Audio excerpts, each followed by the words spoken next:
My wife and stepdaughter abandoned me because they wanted to move to the house left to them by her deceased ex-husband. But now they are back because they have seen the condition of the property. My wife, let's call her Allison, and my stepdaughter Hannah have been living with me for the past 3 years.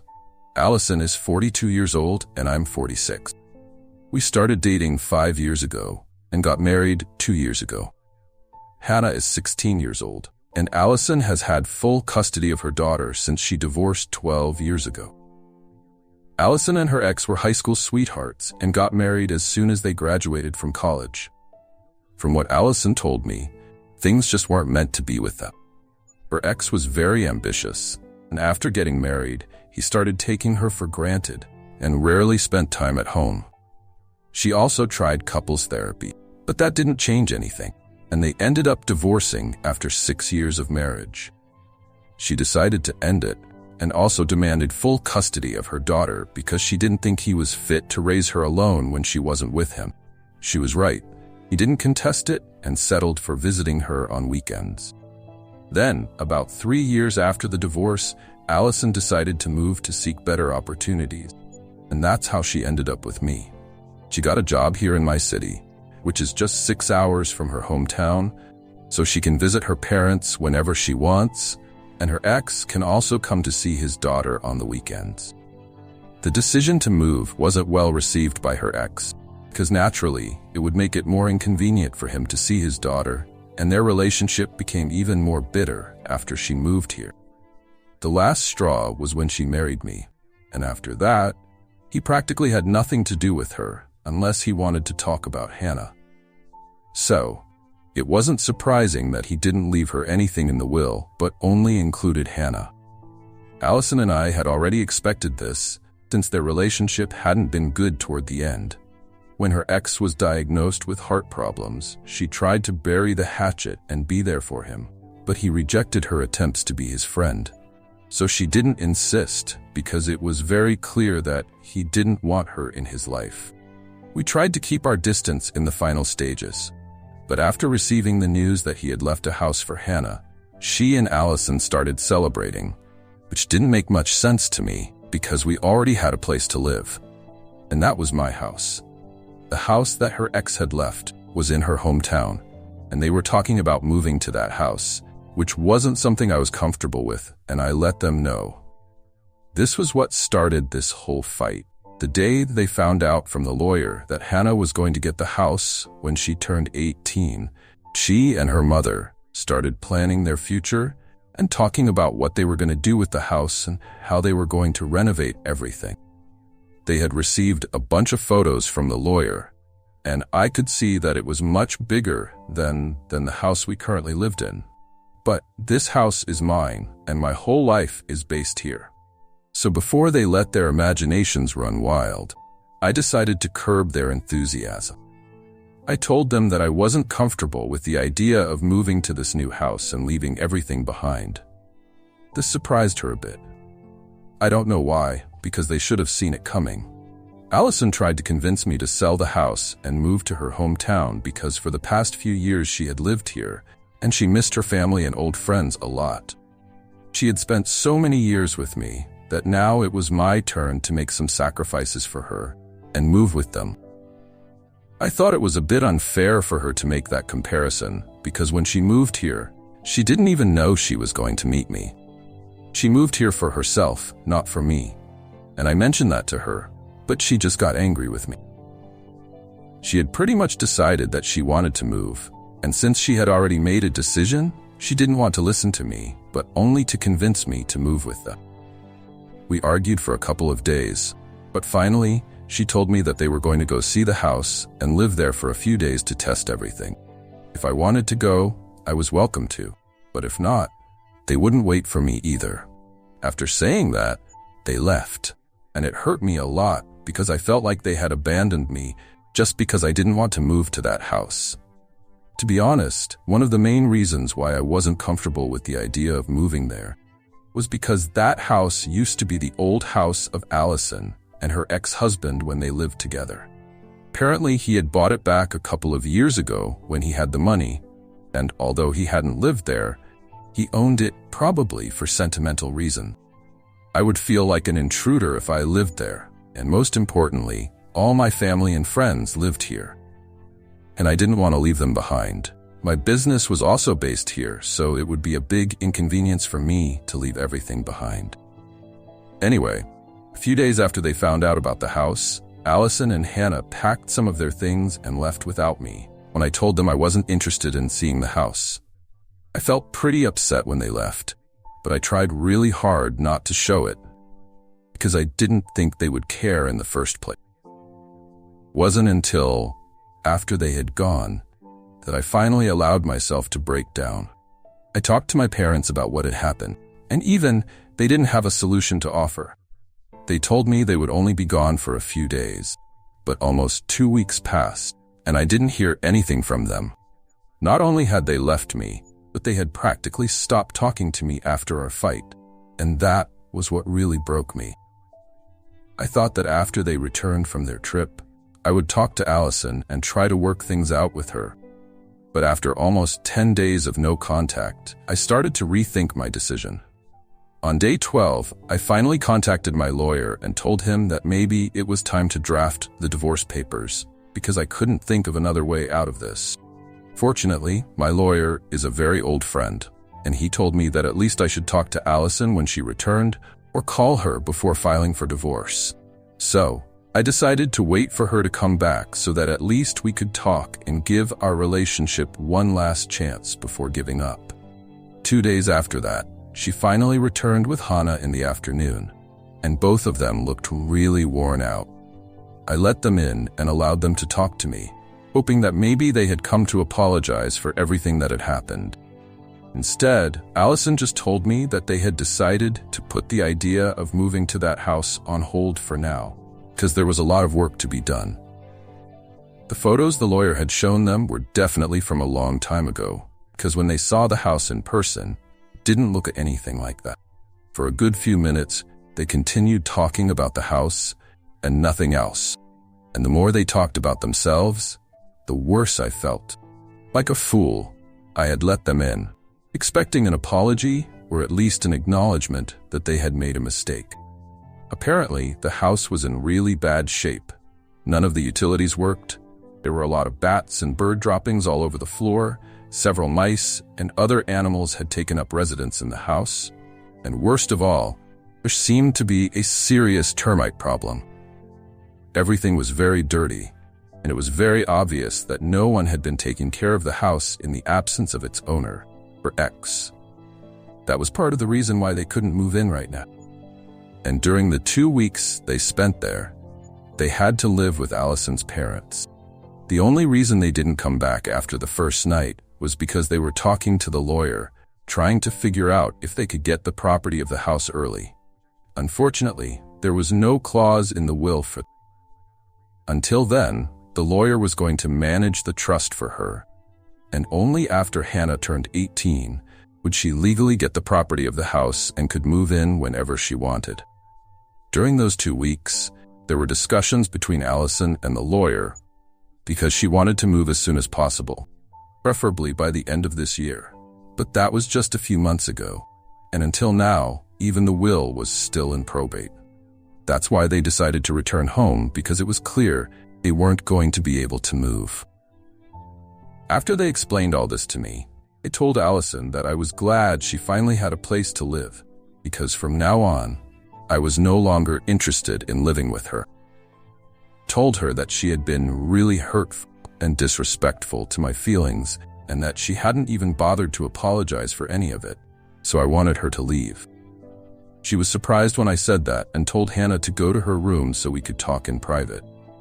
Once we were alone, I told her that I had only let them in because I was expecting an apology. I could still forgive Hannah because she was just a kid, but Allison was a grown woman and knew what she was doing. The only reason she had bothered to come back to me was because the house wasn't habitable at the moment. If the house had been in good condition, she wouldn't have bothered to come back, and we would probably be divorced right now because I wasn't going to change my mind about moving. And it seemed she wasn't going to change hers either. So with that in mind, I thought it was better for us to separate now, rather than wait for the future and eventually go our separate ways. She immediately started yelling at me when I said that, and told me that I was being unreasonable and stupid. She said I was the one who wanted the divorce and was ready to give up on our marriage and relationship over something unimportant. And that meant I was the one who wasn't serious about our relationship. Once again, she mentioned how she had spent so many years living with me, near my family and friends, and that the least she could expect from me was to spend at least some time in her hometown with her family and friends, so she could be close to them. She said I had disappointed her, and that it was really selfish of me now, because I refused to apologize for something that wasn't even her fault. I was threatening to leave her and kick her out. I tried to argue with her, but she didn't want to listen and just kept yelling at me. She called me a horrible human being for not understanding her feelings and then pretended to be the victim in the situation. She even said that I was a crybaby because if I couldn't even face the situation and be there for my wife and daughter, then that was what I deserved to be called. Finally, she told me that if I really wanted her and Hannah out of my life, they would be happy to leave. She just wanted me to know that my behavior was really cowardly and selfish because, of course, I refused to move to her hometown with her, even though she had stayed in my city for so long. I don't think that's the same at all. Also, according to her, I was a coward because apparently she believes I should have been there for her and Hannah, but I was so wrapped up in my feelings that I didn't even care about theirs. Just because I couldn't handle the fact that we had different opinions, I was trying to make them look like the villains and myself as the victim. She already had her bag packed when she returned, so she just had to pick up Hannah, and then they left. I didn't have the courage to contact them after that, but I know they're staying with one of her friends at the moment. Her friend contacted me to let me know they were there, and that both of them were really upset with me. So if I wanted to fix things, I'd better do it quickly. It's been 2 days since then, and I don't plan on doing anything, because I don't think I'm the bad guy here. Am I the bad guy for wanting to leave my wife because she wants to move back to her hometown now? Update 1. I've read the comments, and thank you very much to everyone who took the time to leave a comment and give me some advice. After reading those comments, I decided that I was going to take some more time to think about what I really want to do, because everything I said in my previous post was true. If the house had been in better condition and they had been able to resolve something legally, I don't think Allison and Hannah would have come back to me. That's what really bothers me, the fact that they wouldn't have come back. Things had been perfect somewhere else. I don't want to be a backup option for them, if that makes sense. Obviously, I don't have anything against Hannah. She's just a kid, and I've watched her grow over the past few years. She still has a lot of maturing to do, so I'm not angry with her at all. But with Allison, the situation is different. She's a grown woman, and right now, I don't know what to think of her. She thinks I'm blaming her and making her out to be the villain, but I feel like she's doing the same to me. I feel like she's manipulating me into thinking that I'm the villain here. She's been constantly invalidating my feelings, and the fact that she called me a crybaby, selfish, and cowardly has been really low on her part. I don't know how to handle this situation, and I feel bad for all of us right now. For the past few years, we've been a happy family, but now I feel like that family is falling apart. It's not that I wanted this to happen, but I also don't have a choice in the matter. She disrespected me, and if she comes back and sincerely apologizes for everything, I'm willing to make it work. I really love her and care about her genuinely, and would do anything to get this relationship back on track. But she has to take the initiative and at least try to show me that she still cares. From the looks of it, that doesn't seem to be happening. Just like when she initially left, she hasn't contacted me at all and is pretending I don't exist. The last message I received from her was over 2 weeks ago, before all this started.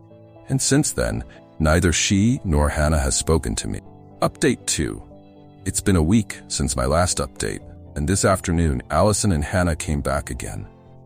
Once again, I was naive enough to expect that they were here to fix things with me.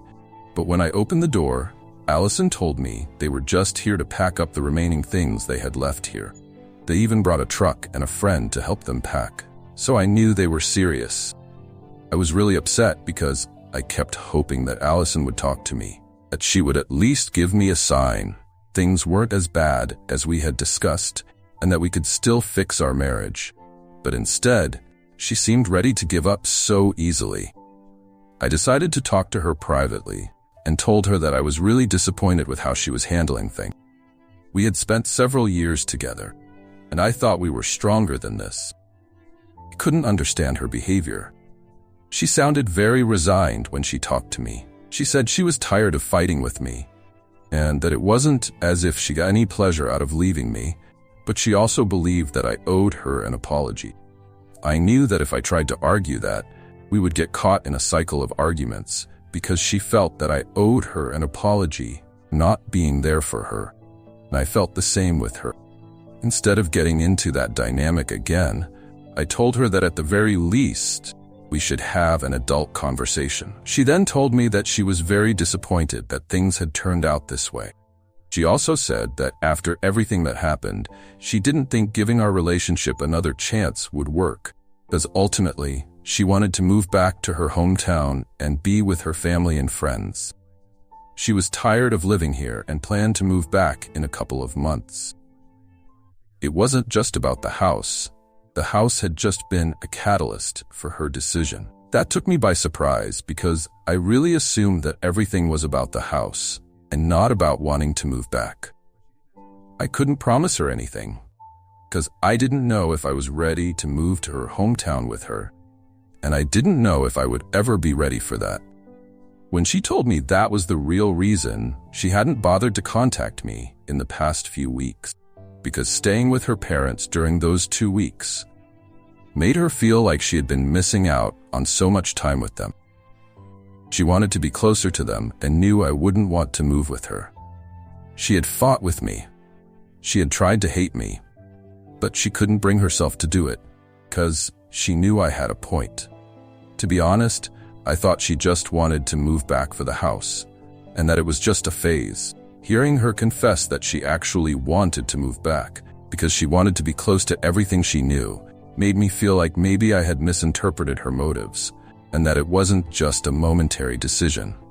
I honestly thought we would just end up fighting again. But when she talked to me about this, I really tried to understand where she was coming from. I was also tired of fighting with her and didn't think that arguing over and over would help us. She even asked me if I would be willing to consider moving back with her, and I told her I would need some time to think about it. Until now, I had been under the impression that maybe this was something I could persuade her out of, but obviously that wasn't the case. When I said that, she told me she understood and that I was free to take all the time I needed, but eventually we would have to decide what we wanted to do. She then went back to packing, and all I could do was sit in silence and try to process what was happening. Even when she left, she told me that I still had time to think about what I wanted, but that she wasn't going to change her mind. If I couldn't deal with that, she would also be fine with it. It was a lot to take in today, and I found myself wishing I hadn't opened the door to let them in. Otherwise, I wouldn't have found out any of this. I think being angry with her was much easier than trying to understand and face this situation. But now that I know what's going on for sure, I have to think about what I want and what my priorities are. It's tormenting me, but I know I'll have to make a decision eventually. It's going to be hard, no matter what I decide, and I'll be the one making sacrifices. No matter what I sacrifice, it will still hurt. So needless to say, I'm in a very complicated situation right now, and my position isn't easy as I have all my family, friends, and even my work here. I know I'm rambling, but honestly, I don't know what to think of the situation anymore. Update 3. After reflecting on everything for 3 weeks, I finally contacted Allison and told her that I wouldn't be moving to her hometown with her. It wasn't an easy decision for me by any means, but I had to do what was best for me. As I mentioned in my last update, all my friends, family, and work are here. Can't sacrifice it all. Even if I tried to return every weekend, I still couldn't find a way to make it work with my business. I've dedicated a significant part of my life to building this business from the ground up. I have many employees who depend on me, so I can't just hand it over to someone else or sell it and move. Even though it hurt, I had to decide not to stay married to Allison. She deserves the freedom to live her life as she wants, and so do I. When I told her my decision after 3 weeks of no contact, she seemed disappointed, but didn't argue with me. She told me she understood and wished me the best for the future. She hoped I could forgive her and understand where she was coming from as well. I really do understand. It must not have been easy for her to live away from her family so long. The only reason she left her hometown in the first place was because she wanted to make a life for herself, away from everything she knew, away from her comfort zone. She wanted independence and freedom, which she achieved. But now, at our age, we both wanted comfort, and it was natural for her to want to return to her comfort zone. We talked about it and decided that we would file for divorce by mutual agreement to end the marriage amicably. Before that, we needed to think about what we would do with Hannah. Apparently, Hannah had been very upset about having to leave me behind. Allison had told her not to contact me because she wasn't sure what I wanted. Now that we're on the same page, I told Allison that I would love to still be able to see Hannah and have contact with her. Hannah is someone I've seen grow over the past few years, and I'd really like to keep her in my life. I consider her like my own daughter. I hadn't contacted Hannah until now because I didn't think it was appropriate to do so without talking to Allison first. But now that we're in agreement, we'll think about what to do next. I'm finally going to meet Hannah after a long time, which I'm looking forward to. Update 4. I just got back from seeing Hannah, and although my heart is a bit more at ease, it's still a tough time for me. 3 days ago, I posted my last update, and since then, I've been trying to process the reality of the divorce. I decided that the best thing for both of us was to move on separate paths, and we've already filed the divorce papers. Now all that's left is for the paperwork to be completed. Today, I went to see Hannah, because I wanted to make sure she understood that even though Allison and I are getting divorced, it doesn't change how I feel about her. Since Allison and I decided to separate, what I was most concerned about was how this would affect Hannah. I've seen her grow over the past few years, and although I'm not her biological father, I consider her like my daughter. The conversation with Hannah was more emotional than I expected. I explained to her that even though I won't be married to her mother anymore, I'll always be there for her. I made sure she knew that this divorce isn't her fault, and that it doesn't change at all the affection I have for her.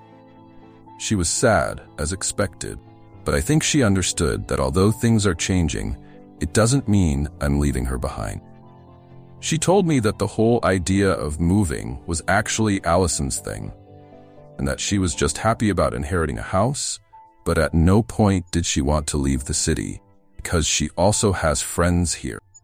She didn't write to me during their trip, because she knew her mother and I had been arguing, so she didn't want to be in the middle. I understood, so I told her that I would love to continue being a part of her life, and she seemed relieved to hear that. It's not easy knowing that I won't be present in her day-to-day life, but I want her to know that she can always count on me. We've agreed that even though Allison and I are going our separate ways, I'll do everything I can to be in her life in some way. Although the meeting was difficult, I feel a little more at peace knowing that Hannah and I still have a good relationship. I said goodbye to her, with the promise that I would stay in touch and that I'll always be just a call away if she ever needs me. The divorce is progressing, and although it's painful, I know it's the best thing for both of us. Now all that's left is to wait for the legal process to be finalized. It's a difficult but necessary closure, and I'm trying to focus on moving forward and finding the best way to stay connected with Hannah. Although things didn't turn out as I had hoped, at least I know I did what I could to keep my family together, albeit in a different way than I had imagined. Update 5. It's been 6 months since I last updated, and during these months, I've been adjusting to life without Allison and focusing on rebuilding my daily routine. The divorce was finalized a couple of months ago, and although it was a simple process because we were able to divorce amicably, I've been struggling to move on. It hasn't been easy, but knowing that I still have a connection with Hannah has been a great comfort. But the update is about something Hannah told me. Since we talk from time to time, I've even called her and sent her a gift for her 17th birthday. Today, Hannah told me some news about their situation. She said that she and her mother are still living at her grandparents' house. Apparently, the house Allison inherited still can't be legally transferred to Hannah's name. I know they've been fighting to get it transferred to Hannah, but she's still a minor. This means that even though months have passed, the house is still under the control of the lawyer managing the trust. What surprised me the most was what she said about the condition of the house. They've brought in a couple of contractors to assess the damage, and the result wasn't encouraging at all. Apparently, the repairs to the house will cost about $75,000.